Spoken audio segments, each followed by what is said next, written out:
మీ business ను develop చేసుకోవాలి అనుకుంటున్నారా? మీ పరపతిని పెంచుకోవాలి అనుకుంటున్నారా? అయితే ఓకే టీవీ ద్వారా L band, astron band ad, scrolling ad, ad with voice overs, logo bug, video ads ద్వారా మీ యాడ్స్ ను పబ్లిష్ చేసుకోండి.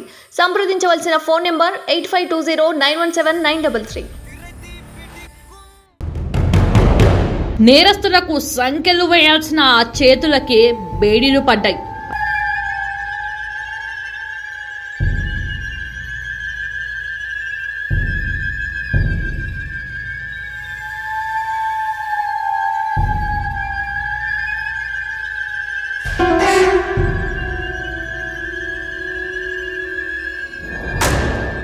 అధికారం, అధినేత అండదండలు ఉన్నాయి కదా అని అడ్డదారిలో వెళ్లారు.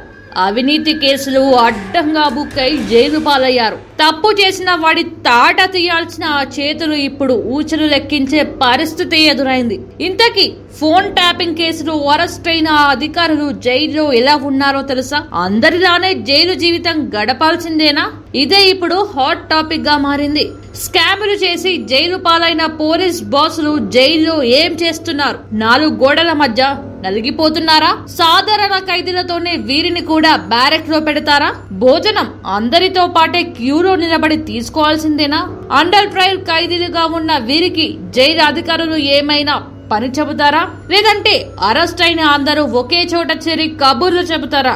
ఇవే ఇప్పుడు ఎక్కడ చూసినా వినపడే మాటలు, జరిగే చర్చలు. కానీ అరెస్ట్ అయి జైల్లో ఉన్న పోలీస్ అధికారులకు లైఫ్ స్టైల్ మరోలా ఉంటుంది. వారికి హై సెక్యూరిటీ ఉన్న బ్యారక్ లో పెట్టి వారి కదలికలపై గట్టి నిఘా పెడతారు. బ్యారక్ దాని చుట్టుపక్కల 24 గంటల పాటు సిబ్బంది ఉండటమే కాదు, సీసీ కెమెరాలు ఏర్పాటు చేసి పరిస్థితిని సమీక్షిస్తుంటారు. ఫోన్ ట్యాపింగ్ కేసులు అరెస్ట్ అయిన ప్రణీత్ రావు, అలాగే సస్పెండ్ అయి జైల్లో ఉన్న మాజీ డిఎస్పీలు భుజంగరావు, తిరుపతన్న, రాధాకిషన్ రావు ప్రస్తుతం చెంచల్గూడ జైల్లో అండర్ ట్రయల్ ఖైదీలుగా ఉన్నారు. పోలీసుల కస్టడీ పూర్తయిన తర్వాత వీరు మళ్లీ రావాల్సింది కూడా చెంచల్గూడ జైలుకే. అయితే జైలు అధికారులు వీరికి హై సెక్యూరిటీ ఉన్న బ్యారక్లను కేటాయించారు. గతంలో డ్యూటీలో ఉన్నప్పుడు వీరు అనేక మంది నేరస్తులను అరెస్ట్ చేసి జైలుకు పంపారు. వీరిలో కొంతమంది బెయిల్ పై బయటకు రాగా మరికొంతమంది జైల్లోనే ఉన్నారు. ఎక్కువ శాతం చెంచల్గూడ,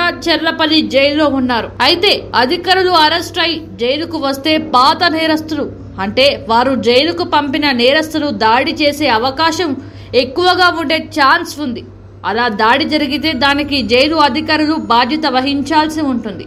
అంతేకాదు ఇబ్బందులు సైతం ఎదుర్కోవాల్సి వస్తుంది.